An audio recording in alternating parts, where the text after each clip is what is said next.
Hello everyone, welcome back to Zara tech. நம்ம சேனலுக்கு நீங்க நியூவா வந்திருக்கீங்கன்னா உங்களுக்கு ஒரு வார்ம் வெல்கம். நான் உங்க ஹோஸ்ட். இன்னைக்கு நாம ரொம்ப இம்பார்ட்டன்டான டாபிக் பத்தி பேச போறோம். அதுதான் செமாண்டிக் HTML.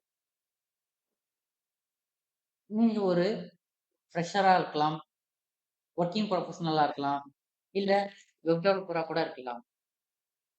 ஜஸ்ட் இமேஜின் பண்ணி பாருங்க, நீங்க வெப்சைட் டிசைன் பண்ணிட்டு இருக்கும்போது இந்த வெப்சைட் உங்களுக்கு புரியலாம்.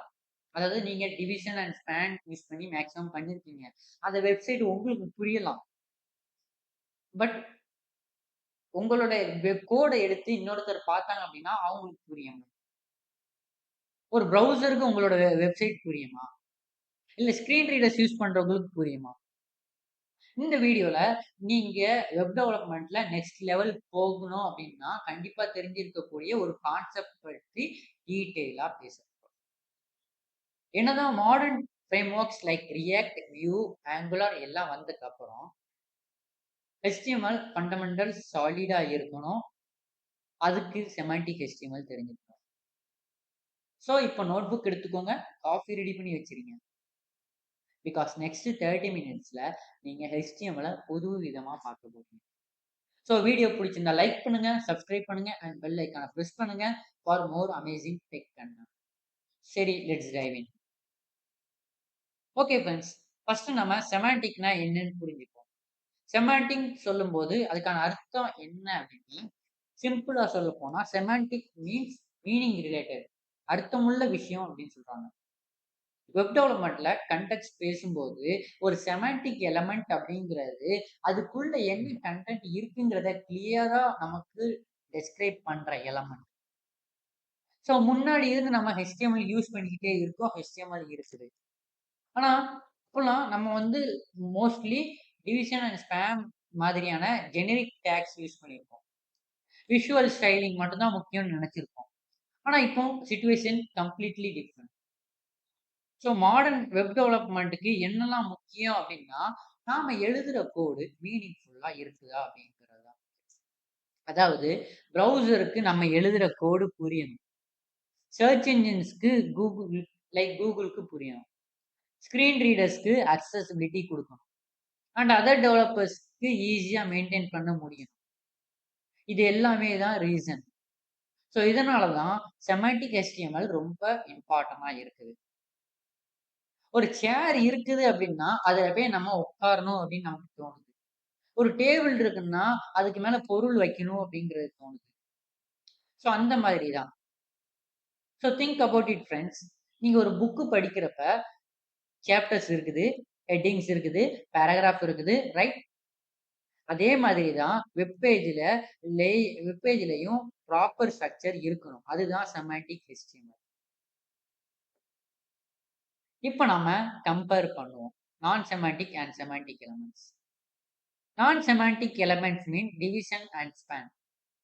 இது நம்ம எல்லாரும் யூஸ் பண்ணியிருக்கோம். ஆனா இந்த டேக்ஸ்ல என்ன ப்ராப்ளம் அப்படின்னா இது ஒரு எம்ப்டி பாக்ஸ் மாதிரி. இதுக்குள்ள என்ன கண்டென்ட் இருக்குது அப்படிங்கிறத அதால சொல்ல முடியாது. பிகாஸ் அது ஜஸ்ட் ஏ கண்டெய்னர் மட்டும். இதை பார்க்கும்போது ஹியூமன் டெவலப்பர்ஸ் ஆனா நமக்கு புரியும். ஆனா அந்த கிளாஸ் நேம் பார்த்தா மட்டும் தான் புரியும். ஆனா ப்ரௌசருக்கு, ஸ்கிரீன் ரீடர்ஸ்க்கு, சர்ச் இன்ஜின்ஸ்க்கு அவங்களுக்கு புரியாது. இதுதான் ப்ராப்ளம். ஸோ செமாண்டிக் எலமெண்ட்ஸ் அப்படிங்கிறது இப்போ நம்ம modern approach header, nav, main இந்த மாதிரி அவங்க. ஸோ இதை பார்த்தாலே ஈஸியா கண்டென்ட் என்னன்னு இருக்குன்னு புரியும். ஸோ செமாண்டிக் எலமெண்ட்ஸ்க்கு எக்ஸாம்பிள் பார்த்தீங்கன்னா header, nav, main, article, section, footer, aside. இதுல ஹெட்டருங்கிறது வெப்சைட்டோட டாப் மோஸ்ட் போர்ஷன்ல வரக்கூடிய இன்ட்ரோடக்ஷன் கண்டென்ட். நேவ் அப்படிங்கிறது நேவிகேஷன் வேணும். மெயின் அப்படிங்கிறது நம்ம வெப்சைட்டை என்ன கண்டென்ட் முக்கியம் அப்படிங்கிறத சொல்றது. ஸோ ஆர்டிகிள் அப்படிங்கிறது இன்டிபெண்டண்டா இருக்கும். அது எதையும் சார்ந்து இருக்காது. ஸோ செக்ஷன் அப்படிங்கிறது அதுக்கு ரிலேட்டபிளான கண்டென்ட்டை குரூப்பா பிரிக்கும். ஸோ ஃபூட்டர் அப்படிங்கிறது பாட்டம்ல வரக்கூடிய வெப்சைட்டோட பாட்டம்ல வரக்கூடிய இன்ஃபர்மேஷன்ஸ். அசைடுங்கிறது சைட் பார் கண்டென்ட். ஸோ இந்த எல்லா டேக்ஸுமே மீனிங்ஃபுல்லா இருக்குது, மீனிங்ஸை கேரி பண்ணுது. ஸோ மெஷின்ஸுக்கு அண்டர்ஸ்டாண்டபிளா இருக்குது. இப்போ நீங்க யோசிக்கலாம், ஐயோ! நாம ஆல்ரெடி டிவிஷன் யூஸ் பண்ணியிருக்கு. சிஎஸ்எஸ்ல ஸ்டைல் பண்ணியிருக்கோமே. அப்ப அதுக்கும் இதுக்கும் என்ன டிஃபரன்ஸ்ன்னு? ஸோ டிஃபரன்ஸ் ரொம்ப இருக்கு ஃபிரெண்ட்ஸ். அக்சஸிபிலிட்டி. ஸ்க்ரீன் ரீடர்ஸ் இப்போ உங்களோட ஸ்ட்ரக்சர பார்த்து புரிஞ்சுக்கணும் அப்படின்னா, ஸோ இப்போ விஷுவல் இம்பேர்ட் பீப்பிள்ஸ் இருக்காங்கன்னு வச்சுக்கோங்க. ஸோ அவங்க ஸ்க்ரீன் ரீடர்ஸ் யூஸ் பண்ணுவாங்க. ஏன்னா அவங்களால வெப்சைட்ட பார்க்க முடியாது. இப்போ ஸ்க்ரீன் ரீடர்ஸ்க்கு ப்ராப்பரான ஸ்ட்ரக்சர் இருந்தா மட்டும் தான் அது விஷுவல் இம்பேர்ட் பீப்பிள்ஸ்க்கு பெட்டரான எக்ஸ்பீரியன்ஸ். அதே மாதிரி எஸ்இஓ பெனிஃபிட்ஸ். கூகுள் பாட்ஸ் உங்களோட வெப்சைட்டை ஸ்கேன் பண்ணும்போது பேஜோட ஸ்ட்ரக்சரை ஈஸியா அண்டர்ஸ்டாண்ட் பண்ணா மட்டும்தான் பெட்டர் ரேங்கிங் கிடைக்கும். Code readability. அதர் டெவலப்பர்ஸ் உங்களுடைய கோடை ஈஸியா புரிஞ்சுப்பாங்க. Future proof. ஃபியூச்சர்ல யாராவது உங்களோட கோடு எடுத்து பார்த்தாங்கனாலும் அவங்களால ஈஸியா புரிஞ்சுக்க முடியும். So structural comparison. So division suit மெத்தட்ல இருந்து எப்படி செமாண்டிக் ஸ்ட்ரக்சருக்கு மாத்த போறோம் அப்படின்னா, ஸோ பழைய மெத்தட் பார்த்தீங்கன்னா division ID, division class, span இந்த மாதிரி யூஸ் பண்ணியிருக்கோம். ஸோ இதுக்கு தான் டிவிஷன் ஸ்டூஃப்னு சொல்றாங்க. ஸோ இப்போ இந்த இடத்துல பார்த்தீங்கன்னா எங்க பார்த்தாலும் டிவிஷன், எதுல பார்த்தாலும் டிவிஷன் தான். ஸோ இதுதான் டிவி சூப்பு அப்படிங்கிற மெத்தட் சொல்றாங்க. ஸோ இது எல்லாருக்குமே புரியாது இந்த structure. So modern way like semantic ஸ்ட்ரக்சர்ல header, image, nav, unorder list இதே மாதிரி எல்லாம் பார்த்தாலே அதோட டிஃபரன்ஸ் என்னன்னு ஈஸியா புரிஞ்சுக்க முடியும். இப்போ கோடை பார்த்தாலே அதோட ஸ்ட்ரக்சர் தெரியும். ப்ரௌசருக்கு ரோட் மேப் மாதிரி. இது ஹெட்டர், இது நேவிகேஷன், இது மெயின் கண்டென்ட், இது ஃபூட்டர்னு கிளியரா தெரியும். இதோட பெனிஃபிட்ஸ் என்னன்னா, ஸ்கிரீன் ரீடர்ஸ் பிளைண்ட் யூசர்ஸ் வந்து நம்மளோட வெப்சைட்டை நேவிகேட் பண்ண ரொம்ப ஈஸியா இருக்கும். சர்ச் இன்ஜின்ஸ் நம்மளுடைய வெப்சைட்டை ஸ்கேன் பண்ணும்போது ஹையரை வச்சு ஈஸியா புரிஞ்சுக்கிட்டு இண்டெக்ஸ் பண்ணும்.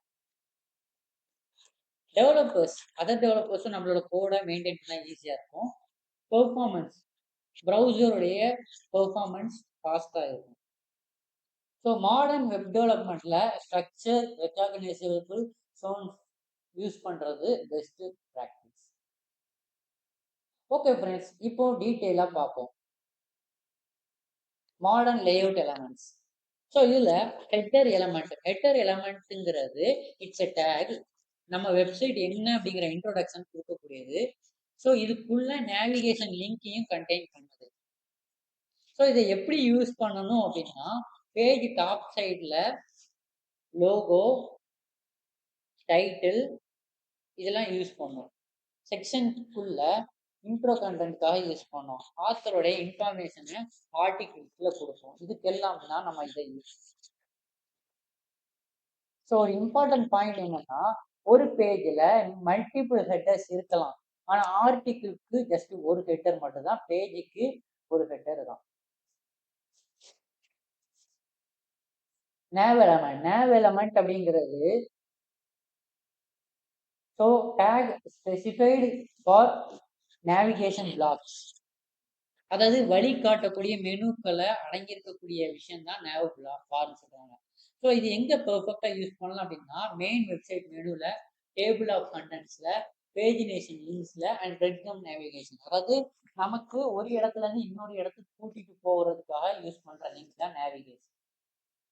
ஃபார் எக்ஸாம்பிள், நம்ம மெயின் பேஜ் ஹோம் பேஜ்ல இருக்கு அப்படின்னா நமக்கு டுட்டோரியல்ஸ், அடுத்த tutorials page, doc page, contact page. So இந்த எல்லா பேஜுக்கும் நமக்கு வழிகாட்டி தான் இந்த. ஸோ ப்ரோ டிப் என்னன்னா, எல்லா லிங்க்ஸை நேவ் பார்ல ரேப் பண்ண வேண்டாம். மேஜர் நேவிகேஷன் பிளாக்ஸ் யூஸ் பண்ணுவோம். ஸோ மெயின் எலமெண்ட்ங்கிறது ரொம்ப முக்கியமான ஒரு விஷயம். ஏன்னா ஒரு பேஜ்ல ஒன்லி ஒன் மெயின் எலமெண்ட் மட்டும்தான் இருக்கணும். அந்த டேக் மட்டும் தான் இருக்கணும். ஏன்னா மெயின் டேக்ல யூனிக்கான விஷயங்களும் முக்கியமான விஷயங்களும் அந்த பேஜ் உள்ள கண்டென்ட்டை குறிக்குது. ஸோ என்ன அந்த மெயினுக்குள்ள இருக்கு அப்படின்னா, பிரைமரி கண்டென்ட், அந்த வெப்சைட்ல இருக்கக்கூடிய முக்கியமான கண்டென்ட்டும் யூனிக்கான கண்டென்ட், அந்த ஸ்பெசிஃபைடு கண்டென்ட் மட்டும்தான் அந்த இதுல மெயின்குள்ள இருக்கணும். இதெல்லாம் இருக்கக்கூடாதுன்னா ரிப்பீட்டட் கண்டென்ட், சைட் பாரு, சைடு வெப்சைட் ஃபூட்டரு, அட்வர்டைஸ்மெண்ட் இது எதுவுமே நமக்கு போகும். ஸோ அக்சசிபிலிட்டி பெனிஃபிட்டை பொறுத்த வரைக்கும் ஸ்க்ரீன் ரீடர்ஸ் வந்து டைரக்டாக skip to main content option use பண்ணும்போது டைரக்டாக இந்த வெப்சைட்டோட மெயின் கண்டென்ட்டை ஜம்ப் பண்ண ரொம்ப help. Next section element. Section எலமெண்ட்ங்கிறது செக்ஷன் டேக் யூஸ் பண்ணி ரிலேட்டட் கண்டென்ட்டை குரூப் பண்ணலாம். Think about chapter in a book, இதே கான்செப்ட். எங்க யூஸ் பண்ணலாம் அப்படின்னா தீமேட்டிக் குரூப் வேணும், ஒரு லாஜிக்கான குரூப் வேணும் அப்படிங்கிற இடத்துல நம்ம யூஸ் பண்ணலாம். ஆனால் அதுக்கு ஹெட்டிங் இருக்கும். Next article. ஆர்டிக்கிள் அப்படிங்கிறது இண்டிபெண்டன்ட் எலமெண்ட் சொல்லுவாங்க. இண்டிபெண்டன்ட் எலமெண்ட் அப்படின்னா எதையும் சார்ந்து இருக்காது, அது தனித்துவமா இருக்கும். இது வந்து எதுக்கெல்லாம் சூட்டபிள் ஆகும்னா blog post, news articles, forum post, user comments, product cards, இது எல்லாத்துக்குமே நமக்கு ஆர்டிக்கிள் சூட் ஆகும். ஸோ இதோட கீ கான்செப்ட் என்னன்னா ஆர்டிக்கிளை செப்பரேட் பண்ணி அது மீனிங்ஃபுல்லா இருக்கும். அண்ட் செக்ஷன் அப்படிங்கிறது ஒன்று சார்ந்து அதை சார்ந்து இருக்கக்கூடிய விஷயங்களை குரூப் பண்ணும். ஃபார் எக்ஸாம்பிள் ஒரு ஆர்டிகிள் கொடுத்துருக்கோம் அப்படின்னா அந்த ஆர்டிகிளுக்கு நிறைய பேர் கமெண்ட்ஸ் கொடுப்பாங்க இல்லையா? ஸோ அந்த கமெண்ட்ஸ் ஒன்னே சார்ந்து இன்னொன்று வந்துகிட்டே இருக்கும். அதுக்கு நம்ம செக்ஷன் யூஸ் பண்ணுவோம். Next footer. ஃபூட்டர் அப்படிங்கிறது பேஜோடைய பாட்டம்ல வரக்கூடிய இன்ஃபர்மேஷன்ஸை கேதர் பண்ற விஷயம் தான் ஃபூட்டர். ஸோ இது எதுக்காக யூஸ் பண்றோம் அப்படின்னா காப்பிரைட் இன்ஃபர்மேஷன்ஸை டேக் ஓவர் பண்றதுக்காகவும், கான்டாக்ட் டீடைல்ஸை டிஸ்பிளே பண்றதுக்காகவும், quick link like privacy policy, terms of service, site map, இது எல்லாத்துக்கும் நம்ம யூஸ் பண்ணுவோம். So and social media link, secondary navigation, இது எல்லாத்துக்கும் நம்ம இதை யூஸ் பண்ணுவோம். ஸோ அடுத்து அசைடு. அசைடுங்கிறது நம்ம சைட் பார்னு சொல்லுவோம். ஸோ இது நோட்டிஃபிகேஷன் பேனல் அந்த மாதிரி concept. So figure and fig caption, இது வந்து பார்த்தீங்கன்னா இமேஜ் ஒன்று கொடுத்துருக்கோம் அப்படின்னா அந்த இமேஜை சார்ந்த ஒரு மெசேஜை கொடுக்கறது தான் பிக் கேப்ஷன் அண்ட் ஃபிகர். அந்த time and date. Time and டேட்டுங்கிறது குறிப்பிட்ட இன்னைக்கான டேட் என்ன, இன்னைக்கான டைம் என்னங்கிறது. அண்ட் மார்க் ஹைலைட்டட் டெக்ஸ்ட், அதாவது நமக்கு ஒரு விஷயம் முக்கியம் அப்படின்னு தேவைப்படுதுன்னா அதை மார்க் பண்றது, ஹைலைட் பண்ணி காமிக்கிறது. ஃப்ரெண்ட்ஸ், இப்போ நம்ம செமாண்டிக்ஸ் ஏன் முக்கியமா தேவைப்படுது அப்படிங்கிறது புரிஞ்சுக்கலாம். ஏன் செமாண்டிக் HTML யூஸ் பண்ணணும். First SEO, search engine optimisation. Google bots எப்படி நம்ம கண்டென்ட்ல அண்டர்ஸ்டாண்ட் பண்ணுது. செமாண்டிக் டேக்ஸ் யூஸ் பண்ணும்போது நம்மளுடைய பேஜோடைய ஸ்ட்ரக்சர் கிளியரா தெரியுது. இம்பார்ட்டன்ட் கண்டென்ட் ஈஸியா ஐடென்டிஃபை பண்ண முடியுது. பெட்டர் சர்ச் ரேங்கிங் பாசிபிளா இருக்குது. ஸோ எக்ஸாம்பிள் சீனரியை பார்த்தோன்னா ஆர்டிக்கிள் டேக் யூஸ் பண்ணோம் அப்படின்னா கூகுள் அதை செப்பரேட் கண்டென்ட் பீஸா ரெகக்னைஸ் பண்ணும். ஹெட்டர்ல ஹெட்டிங் யூஸ் பண்ணுனா அதை மெயின் கண்டென்ட்டுக்கு மார்க் பண்ணும். ப்ராப்பர் ஹெட்டிங் ஹைரார்ச்சி ஃபாலோ பண்ணோம் அப்படின்னா கண்டென்ட் ஆர்கனைசேஷன் கூகுளுக்கு ஈஸியா புரியும். ஸோ ரிசல்ட் பார்த்தீங்கன்னா பெட்டர் விசிபிலிட்டி இருக்கனால கூகுள் சர்ச்ல ஈஸியா உங்களோட வெப்சைட்டுக்கு நல்ல SEO ரேங்கிங் கிடைக்கும். Next accessibility. ஸோ எல்லாருமே உங்களோட சைட்டை யூஸ் பண்ண முடியும். இந்த வேர்ல்டுல 285 மில்லியன் விசுவலி இம்பர்ட் பீப்புள்ஸ் இருக்காங்க. ஸ்க்ரீன் ரீடர்ஸ் யூஸ் பண்ணி அவங்க வெப்சைட்டை அக்சஸ் பண்றாங்க. செமாண்டிக் HTML அப்படிங்கிறது அவங்களுக்கு நிறைய விதத்துல ஹெல்ப்ஃபுல்லா இருக்குது. Because of screen readers use பண்றதுனால பேஜோட ஸ்ட்ரக்சரை அது announce, navigation region, main content, complementary கண்டென்ட்னு சொல்லுது. ஸோ யூசர்ஸ் ஷார்ட்கட் கீஸை யூஸ் பண்ணி செக்ஷனாக நேவிகேட் பண்ணலாம். ஸோ அவங்களுக்கு மெயின் கண்டென்ட்க்கு போனோம்னா ஸ்கிப் மெயின் கண்டென்ட் கொடுத்து டைரக்டா கண்டென்ட்க்கு ஜம்ப் பண்ணலாம். ஸோ நான் செமாண்டிக் டேகுடைய அப்ரோச் ப்ராப்ளம் என்னன்னா ஸோ டிவிஷன்ங்கிறது இருக்கிறதுனால அந்த கண்டென்ட் என்ன இருக்கு அப்படிங்கிறது ஈஸியா தெரியாது. ஸோ செமாண்டிக் இருக்கிறதுனால ஈஸியா நமக்கு புரியும். ஸோ வெப்சைட்ல பெஸ்ட் அக்சசிபிலிட்டி இருந்துச்சு அப்படின்னா நிறைய பேர் யூஸ் பண்ணுவாங்க அண்ட் பெட்டரா உங்களோட பிஸ்னஸ் இருக்கும். மெயின்டைனபிலிட்டி, கோடு ஈஸியா மெயின்டைன் பண்ண முடியும் டீம்ல அந்த இதை ஒர்க் பண்ணும்போது. 1 2 மாசம் கழிச்சு உங்களோட கோட நீங்க பார்க்குறீங்கன்னா, செமாண்டிக் டாக்ஸ் யூஸ் பண்ணியிருந்தீங்க அப்படின்னா, ஈஸியா புரிஞ்சுப்பீங்க. நீங்க டெவலப்பர் ப்ராஜெக்ட்டுக்கு ஒரு நியூவா ஒரு பெர்சன் வராரு அப்படின்னா, செமாண்டிக் ஸ்ட்ரக்சர பார்த்தாலே புரிஞ்சுக்கலாம். பக்ஸ் ஈஸியா ஃபிக்ஸ் பண்ண முடியும். அப்புறம் ஃபியூச்சர்ஸ் ஆட் பண்ண சிம்பிளா இருக்கும். And future proofing. Web standards evolve ஆயிட்டு இருக்கு. செமாண்டிக் HTML யூஸ் பண்றதுனால W3C ஸ்டாண்டர்ட்ஸ் ஃபாலோ பண்ணுது. ஃபியூச்சர் ப்ரௌசர்ல பெட்டர் சப்போர்ட் கொடுக்குது. New device like smart glasses, voice அசிஸ்டன்ட்க்கு கம்பேட்டிபிளா இருக்குது. ஸோ லாங் டேர்ம் மெயின்டெனன்ஸும் ஈஸியா இருக்குது. இன்வெஸ்ட்மெண்ட்டை யோசிச்சு பாருங்க. இப்போ கரெக்டா எழுதுறீங்கன்னா பல வருஷம் வரைக்கும் நிலைச்சு நிற்கும். And better developer experience. Code review பண்றதுக்கு ஈஸியா இருக்கும். டீபக் பண்றதுக்கு ஃபாஸ்டா இருக்கும். புது பர்சனை ஆன்போர்ட் பண்ணீங்க அப்படின்னாலும் அந்த கோடு எடுத்து பார்க்க ஈஸியா இருக்கும். And less confusion, more productivity. Professional developers always use HTML, semantic HTML. So semantic HTMLோட ரெஃபரன்ஸ் ஹெட்டர் அப்படிங்கிறது இன்ட்ரோடக்ஷன் கொடுக்குற ஒரு டேக். இது வந்து லோகோ, டைட்டில், நேவிகேஷனுக்கு யூஸ் பண்ணுவாங்க. நேவ் பார் வந்து இன்ட்ரோடக்ஷனுக்கு, அதாவது வழிகாட்டி கூட்டு போறதுக்காக. மெயின் வந்து பிரைமரி கண்டென்ட்டை தாங்குது, அதாவது முக்கியமான கண்டென்ட்டை நமக்கு காட்டுறது, டேட்டாவை காட்டுறது. செக்ஷன் அப்படிங்கிறது ஒரு குரூப்பா இருக்குது, லைக் சாப்டர்ஸ், ஹப்பு மாதிரி. ஒரு ஹப்பு மாதிரி இருக்கும், அதுக்குள்ள குரூப்பா இருக்கும். ஆர்டிகிள்ங்கிறது தன்னை சார்ந்தது, பிளாக் போஸ்ட், கமெண்ட் இந்த மாதிரி. ஃபூட்டர் அப்படிங்கிறது முக்கியமான விஷயங்கள், சில லிங்க் இந்த மாதிரி விஷயங்கள் கூட இருக்கலாம். சரி ஃப்ரெண்ட்ஸ், இப்போ நம்ம லாஸ்ட் செஷன் வந்துட்டோம். So practical tips for semantic HTML effectively பற்றி பார்க்கலாம். ஸோ பெஸ்ட் ப்ராக்டிசஸ் 1ல start with structure. So project start பண்ணும்போது ஃபர்ஸ்ட் ஸ்ட்ரக்சரை பிளான் பண்ணுங்க. வயர் ஃப்ரேம் ட்ரா பண்ணுங்க, பேப்பரில் கூட okay. Second, which section needed, எந்தெந்த செக்ஷன்ஸ்லாம் நமக்கு தேவை, ஹெட்டரா, நேவிகேஷனா, மெயினா, அசைடா, ஃபூட்டரான்னு டிசைட் பண்ணுங்க.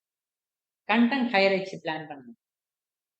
அப்புறம் அதுக்கப்புறம் கோடிங் போனா போதும். Best practice 2, use headings properly. Heading ஹையரைட்ஸ் ரொம்ப முக்கியம். H1 ஹெட்டிங் 1 வந்து பேஜில் 1 டைம் மட்டும் தான் வரும், அது மெயின் டைட்டிலுக்கு மட்டும்தான் கொடுக்கணும். H2 மேஜர் செக்ஷன்ஸ்க்காக, H3 சப்செக்ஷனுக்காக, H1 to H6 சீக்வன்ஷியலா யூஸ் பண்ணணும். H1ல இருந்து டைரக்டா H3க்கோ H6க்கோ ஜம்ப் ஆகக்கூடாது. Best practice 3, don't over use semantic tags. எல்லாத்துக்கும் செமாண்டிக் டேக் வேண்டாம். பியூர்லி ஸ்டைலிங்க்கு டிவிஷன் ஆர் ஸ்பேன் யூஸ் பண்ணுங்க. மீனிங்ஃபுல்லா ஸ்ட்ரக்சரை செமாண்டிக் டேக்ஸ் யூஸ் பண்ணி பண்ணுங்க. Best practice 4, combine with ARIA when needed. Complex இன்ட்ராக்ஷனுக்கு ஏரியா ரோல்ஸ் யூஸ் பண்ணுங்க. Best practice 5, validate your HTML. ரெகுலரா HTML வேலிடேட் பண்ண பழகும். W3C யூஸ் பண்ணுங்க. ப்ரௌசர்ல டெவாப் டூல்ஸ் யூஸ் பண்ணுங்க. அக்சசிபிலிட்டி டெஸ்டிங் டூல்ஸ் யூஸ் பண்ணி பாருங்க. Best practice 6, think mobile first. Semantic structure மொபைல்ல ரொம்ப ஹெல்ப்ஃபுல்லா இருக்கும். ஸோ ஸ்க்ரீன் ரீடர்ஸ் மொபைலில் தான் காமனாக யூஸ் பண்ணுவாங்க. ஸோ டச் நேவிகேஷன் பெட்டராக இருக்கணும், பெர்ஃபார்மன்ஸ் இம்ப்ரூவ் ஆகிடும். ஓகே ஃப்ரெண்ட்ஸ், நம்ம இது வரைக்கும் செமாண்டிக் HTMLனா என்ன, ஏன் அது முக்கியம், நான் செமாண்டிக் அண்ட் செமாண்டிக் என்ன difference, benefits like SEO, accessibility, maintainability பற்றி பார்த்தோம். Practical tip and best practices பற்றி பார்த்துருந்தோம். இதுலேருந்து நம்ம என்ன எடுத்துக்கிறோம் அப்படின்னா, மாடர்ன் டெவலப்மெண்ட்ல, வெப் டெவலப்மெண்ட்ல செமாண்டிக் HTMLங்கிறது it's not a optional, it's a essential. இந்த நாலேஜ் யூஸ் பண்ணி நீங்க பெட்டர் வெப்சைட்டை கிரியேட் பண்ணலாம். மோர் அக்சசிபிள் அப்ளிகேஷன்ஸை பில்ட் பண்ணலாம். ப்ரொஃபஷனல் லெவலில் கோடிங் எழுதலாம். கெரியரை நெக்ஸ்ட் லெவலுக்கு கொண்டு போகலாம். உங்களோட ஆக்ஷன் எப்படி இருக்குன்னா, எக்ஸிஸ்டிங் ப்ராஜெக்ட் ஃபைலை எடுத்துக்கோங்க. டிவிஷன் சூப் மெத்தடை அப்படியே செமான்டிக் ஸ்ட்ரக்சரை கன்வெர்ட் பண்ணுங்க. ப்ராக்டிஸ் பண்ணுங்க, ப்ராக்டிஸ் பண்ணுங்க, ப்ராக்டிஸ். ஸோ நெக்ஸ்ட் ஸ்டெப்பில் கமெண்ட்ஸில் உங்களோட டவுட்ஸை ஷேர் பண்ணுங்க. இந்த டெக்னிக்ஸ் ட்ரை பண்ணி ஸ்க்ரீன்ஷாட் ஷேர் பண்ணுங்க. சப்ஸ்கிரைப் பண்ணுங்க for more advance tutorial. Bell icon press பண்ணுங்க. Upcoming videos on CSS grid, flexbox, JavaScript and React எல்லாம் வரும். So friends, remember, great developers write code that machines and human can understand easily. So thank you so much for watching Zara Tech. If you learning something new today, like button smash பண்ணுங்க, உங்க ஃப்ரெண்ட்ஸுக்கு share பண்ணுங்க. And see you in the next video. Happy coding, stay semantic and keep learning. Bye.